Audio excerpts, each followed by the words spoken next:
everyone and welcome to the channel. It's Erad and today we are going to talk about maybe one of the hottest new activities in Star Season of our 4.1, which quite frankly I did not imagine would be the case, but it's really fun.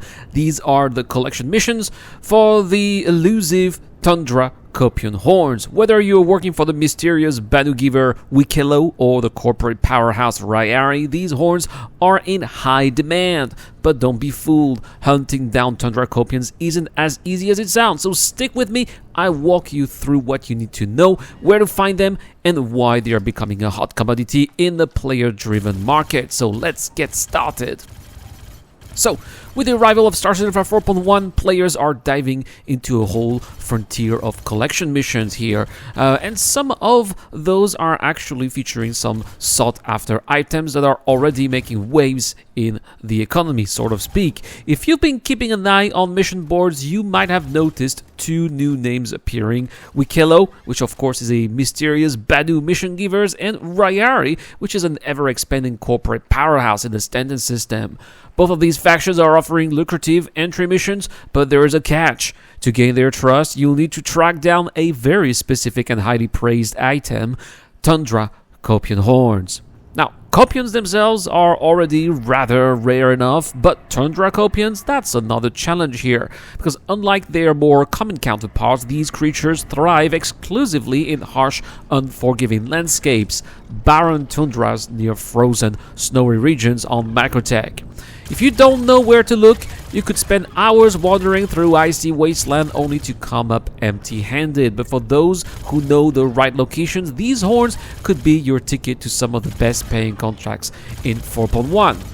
Once you've gathered all the Tundra Kopion hordes, well, you're gonna have two choices: head straight to your mission giver or complete the job here, or stick around and make the most of your time in the Tundra. I chose the latter here, which is a really nice area, very close to Shubin mining facility SMO13. Take this down, by the way, note this down, because there are not a lot of places where you can find those. And so I'm going to tell you why, because let's be honest here, this collection process isn't exactly thrilling, right? It's time consuming, and I can already imagine plenty of players not having the patience to do it, let alone do it over again if they need more horns. So I figured, why not take advantage of that? Since I was already here, I stayed until sunset, hunting for a few extra Kopions to stockpile more horns. And there's the interesting part: those extra horns could be worth a fortune.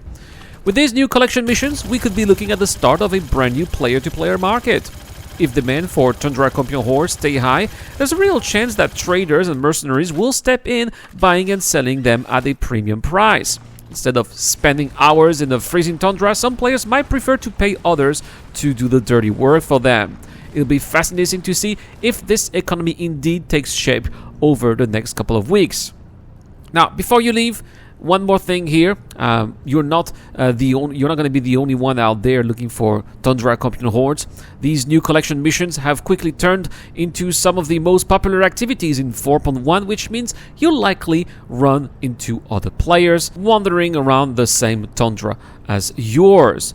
Well, remember, guys, that this is not Pyro here. As you can see in this footage, there are other players here, and I would say that, well, if this was Pyro, yep, the situation might have played out entirely differently, because Pyro is lawless, anything goes there, but this is Stanton and Microtech, right? It's still in the UEE. That means that here, actions have consequences. Stealing someone else's hard-earned Kopion horns might seem tempting, especially when the hunt gets frustrating, but unless you're willing to deal with the crime stat and the potential retaliation that follows, it's just not worth the risk.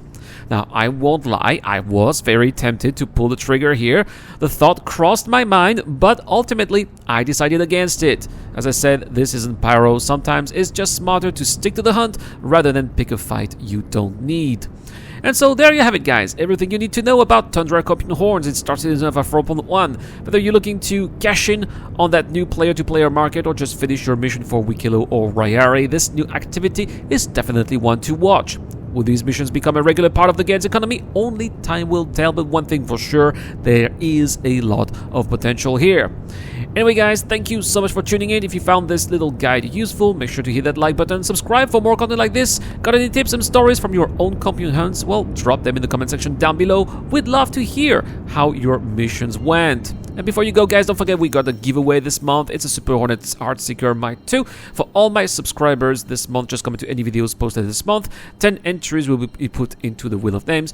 Automatic entries for Patreon and YouTube members. Guys, shout out to Dr. Fabento, Cartarsisius, Ducky 2 Ducker, Shadow Rise, and Zero Crusher. I have been Irad, and I will see you guys in the next one.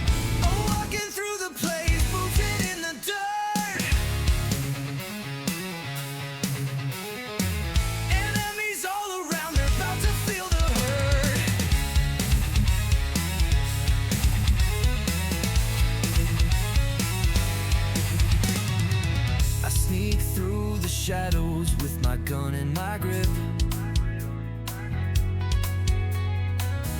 Better watch your back or you'll be in my clip.